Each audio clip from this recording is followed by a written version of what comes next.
All right. So how did you go from your porno experience to getting involved with the Coen brothers? Right. Did they see your porno Again, work and say, "Hey, Barry"? I don't think anyone saw it. I don't know what. I never tracked Followed that up? down. Yeah.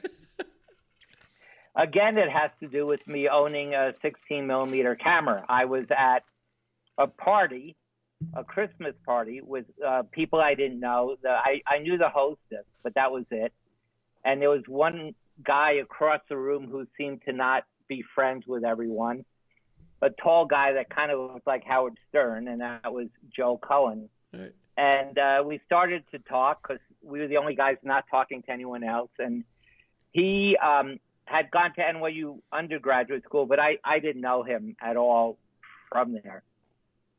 And he and his brother Ethan had just written the screenplay for Blood Simple.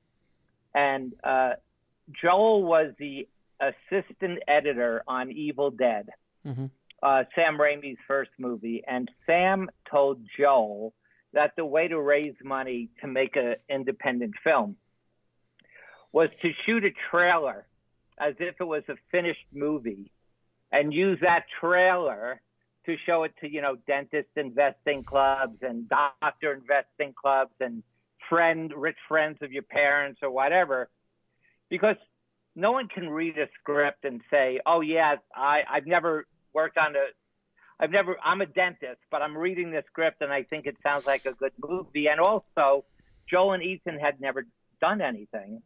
So how do you know if they're any good? But by having this trailer, the dentists, the doctors, the inventors, the businessmen could look at the trailer and go, A, I'd go see this movie. B, this trailer looks really cool. C, you guys seem to know what you're doing. So Joel said, we're going to shoot a trailer of the script we wrote and see if we can raise money. And I said, well, I own a 16 millimeter camera. And he said, okay, you're hired to shoot the trailer, not the feature. So we shot the trailer and it looked great and we got along great. And it took us a year. Joel went out to Minneapolis where they grew up and hit all the Hadassah women. That's the sort of Jewish, women's society out there. Ethan and I stayed in New York with a print and a projector. And it took us a year, but we raised the $750,000. Wow.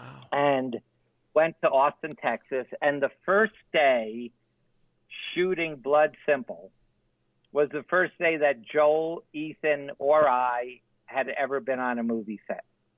Wow. I had never been a camera operator or a camera assistant on features. Joel had never directed anything except student films and 8 millimeter stuff with Ethan. Ethan had never produced anything. He was a statistical typist at Macy's, where you just typed invoice numbers for 8 hours a day. Oh my God.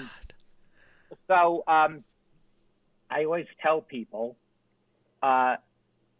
declare what you are, and you'll find a way to make a living doing it, and that you don't need to work your way up. You should just decide, I'm a cameraman, I'm an editor. And when people say, well, how should I get started in the film business? Truthfully, the best two things where you learn the most actually is what you did, editing and writing. Mm-hmm. Those are your best ways because you learn about structure. And also the great thing about having a script is no one can take that away from you. If you want to be a director, they can always find another director. If they want to hire another editor, they can get another editor. If you have written a script and you own it, and you say, if you want this script, I have to direct it, they'll oftentimes say yes if the script is good enough, because truthfully, studios these days want first-time directors. They want to control everything. The studio does. They don't want people that have strong opinions or people they can't push around. So I think right now it's almost easier to get a job as a first-time director than someone who's been around directing for decades.